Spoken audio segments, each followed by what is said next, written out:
open frame? Yeah. Okay, cool. All right, I appreciate you, man. All right, and we're back with another Fashionable Frequency interview. We're here with J.SYA. How are you doing today? I'm good. How are you?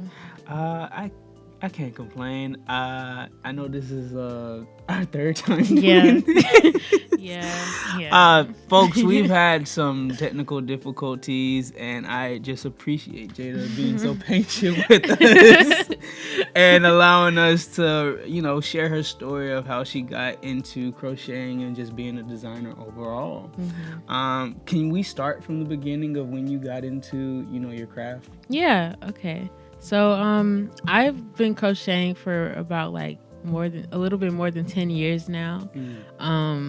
And I decided to pick it back up when I got to college because I wanted to have a little side hustle.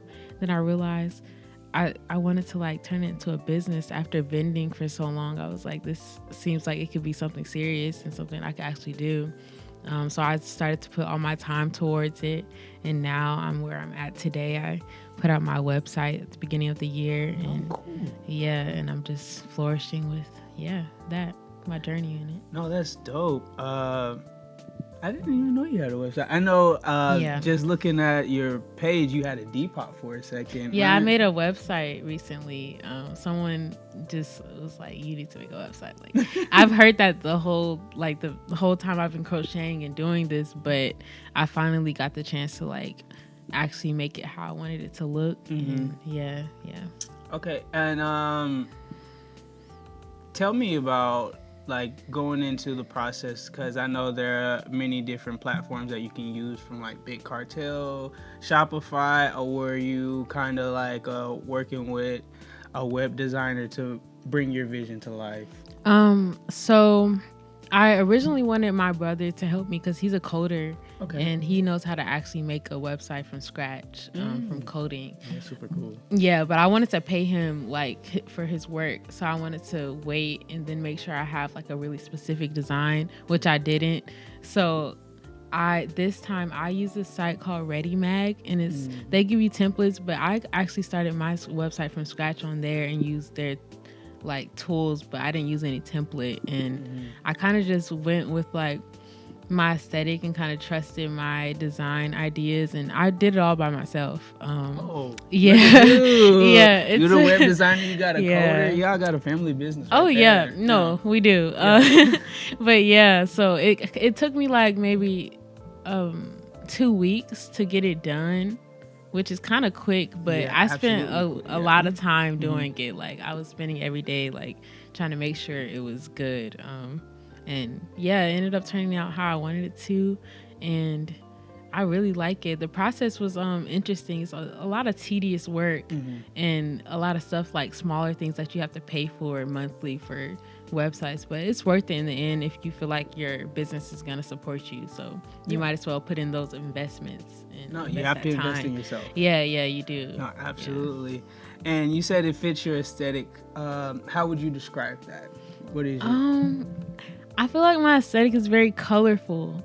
I do work with a lot of color. And also it's kind of mixed in with nature aspects. So I kind of like to have some sort of greenery in there. I see the green today. Yeah. So it's kind of like that. A lot of color and just very expressive. I don't know. I would have to get somebody else to describe my aesthetic. I'm in it. I need to see it from the outside in. But okay, so get an outside lens. Yeah. No, for sure. Well, could we at least describe the fit today? I'm with green. I'm assuming that's the nature type of vibes. But let's get into it. Yeah. Okay. So the cardigan I have on is one that I made 2 weeks ago. Very proud of it. This is my first time making something this big. Yeah, no, it's very unique. I don't think I've seen a sweater like that. What inspired the design itself? So I've been working on a collection of pieces, kind of along the idea of this word called emergence, which is basically coming into light, kind of just emerging out of something. And I've been really interested in just doing this design with holes and like having like a gradient of colors, I guess, kind of to symbolize that feeling of emergence. And this was one of the pieces that I ended up making. It's not a part of the collection, but it's kind of like a part of the same like design that I've been like doing a lot lately. Yeah, that's pretty cool, and I definitely like the design. But when it comes to like the color palette and like the color blocking, what like how do you come up with like, oh, I'm gonna match up these different greens, or even some like your other items that I've seen, like where you have like red, yellow, and all the other different colors of the spectrums? How does that process go? So I'm really interested in color theory, and right now I'm really interested in analogous color schemes, which is basically colors that are right next to each other in the rainbow. So like yellow, orange, red, or green, blue, purple.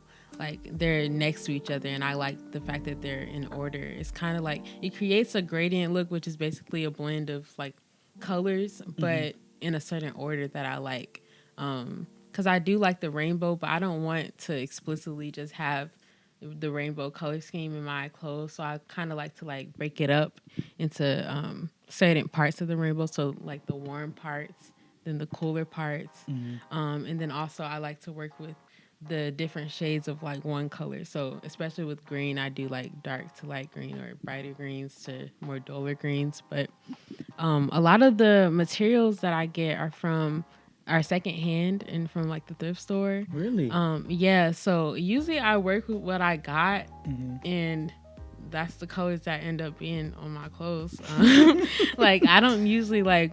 It's kind of rare for me to actually pick out colors unless somebody commissions me to do a piece for them, and then I'll actually go out my way to look for a specific color. But usually I kind of just go with the ones that I have and mix them in a way that kind of looks more like my aesthetic. Yeah. So that's really interesting. You go to the thrift store and find all these different crochet garments and make your own pieces. I assume like while you're there, you look at other things, just like regular shirts, jeans, and stuff like that. Oh, my pants. Okay. Got that from the thrift store. I usually get my other clothes from the thrift store too. And do you also like cut and sew any of those and do your own designs? So I used to do that for a long time. Like I'm actually a seamstress, and that's kind of where most of my expertise is in fashion. I can actually sew, but I kind of took a break from that and put my focus into crochet. But yeah, I definitely used to like do patchwork, like pants, and like upcycle things that I would find from the thrift store and make them into something that I would actually wear. That used to be a big hobby of mine. I just stopped doing it because it's just not the focus anymore. But yeah, I definitely used to do that. I would get a lot of my fabrics from the thrift store. Okay. Yeah. So what was that transition from going to being someone who was under the needle, you know, making different patterns with the sewing machine, to like getting back into your crochet bag? Was it just the money aspect? Was it just like underlying passion that you were like, I need to do this again? What got you back into crocheting? I realized literally how much you can do with it. Like it's so expansive, and it was such a medium that not many people like shed light on because it was assumed to be like a grandma's thing, which okay, cool, whatever, they're chilling, they're having a great time. I haven't seen a grandma crocheting that didn't seem like she was enjoying herself. Yeah, but I definitely like looked at it as like a way to create so many other things that we haven't seen yet with crochet. Like I have so many big visions for crochet, and that's why I wanted to focus on it, because I just knew how far I could go.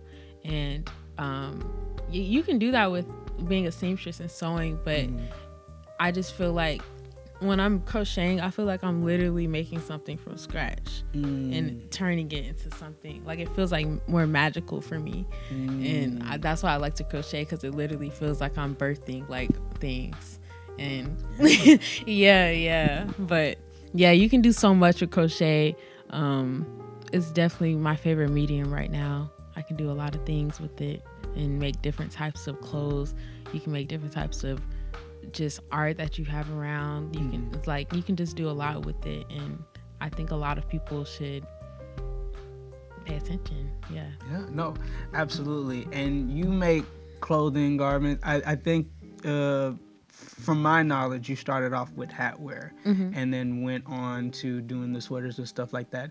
But in terms of other ways to use crochet, have you done any pieces where like you make art for the walls or like decor and stuff like that too? I actually just did that recently. Really? Yeah, so I had an art show for one of my photographer friends.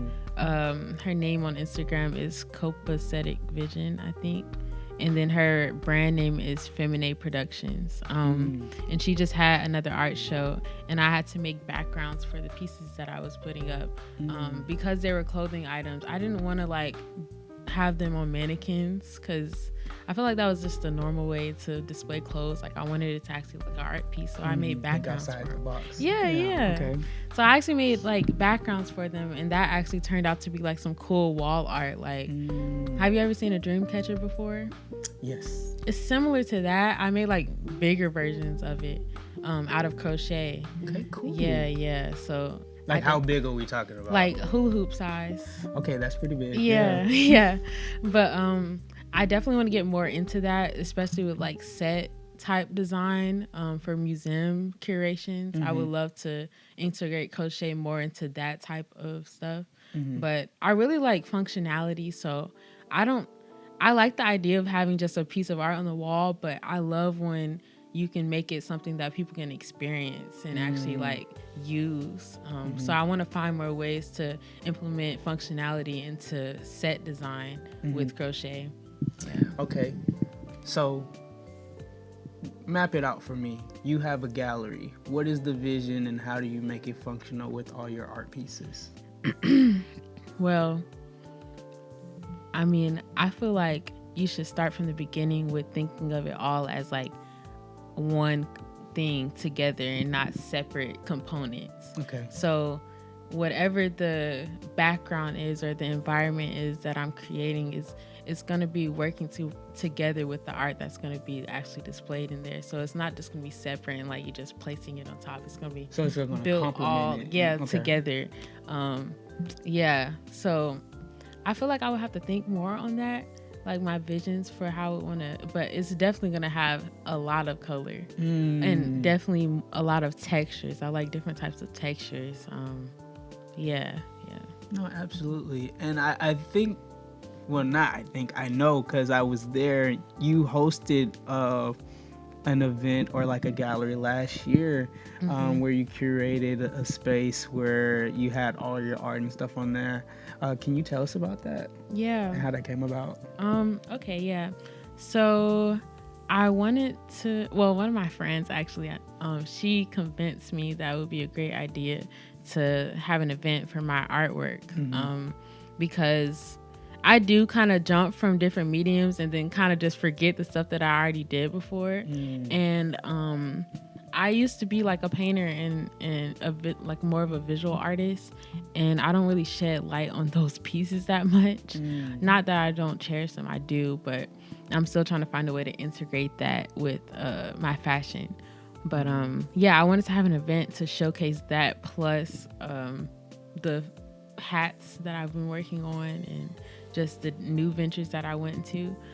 So that was a great time for me to like showcase all of the mediums that I work with. And then I also wanted to create a space that felt like you were immersed in nature. This was my first event, so of course there are things that like I would critique or do better in the future, but I definitely loved how it manifested. Like I had a really good time working with like the set and figuring out just cooler ways to implement nature within the actual exhibit part rather than just outside because it was in a garden space. It was really fun to just be a part of that whole experience and like just changing my ideas to making them fit.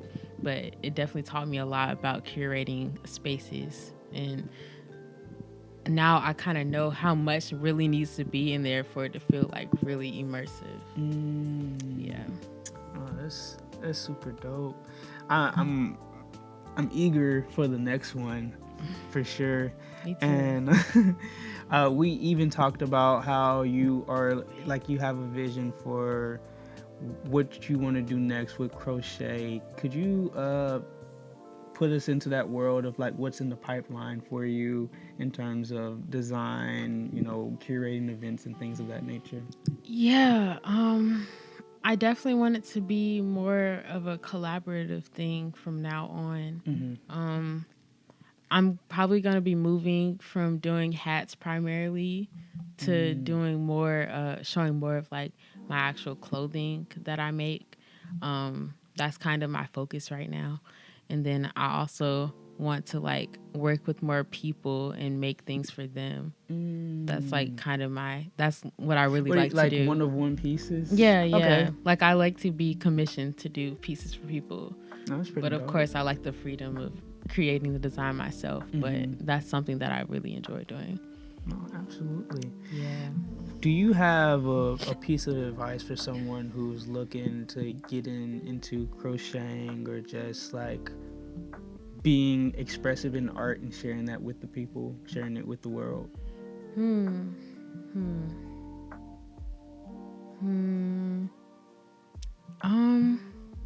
I would say try to. Okay. This is a big tip that I have for artists.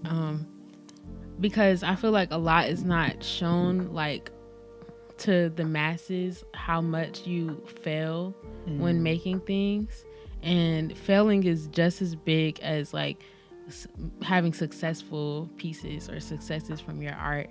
And I would just like to say, like, emphasize the fact that you have to like have trial and error and fail like within your process of making something amazing. Like, and sometimes you have to sit on ideas and let them grow before you actually act on them, and that's okay.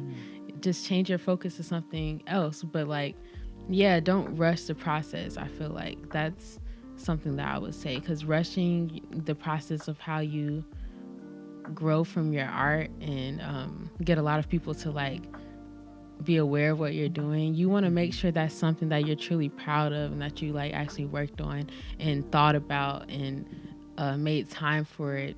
So yeah, just basically spending the time to cultivate that trust that you have in your ability to make things, and knowing how to fail and bounce back from that so you can make amazing things after that. No, absolutely, and I feel you on that. Like I said to begin this is our third time doing this. Trial and error, and I feel like this is our best interview today. Yeah, same. Oh, Yeah. awesome. Well, we'll see you April 5th and hopefully see you guys too, so you can see some of her amazing pieces and see what else she's bringing to the table as we continue to curate these spaces and you continue to like expand on your vision. Super dope. I appreciate you being here today. Yes, I'm super excited for the event. All right, until next time. Peace.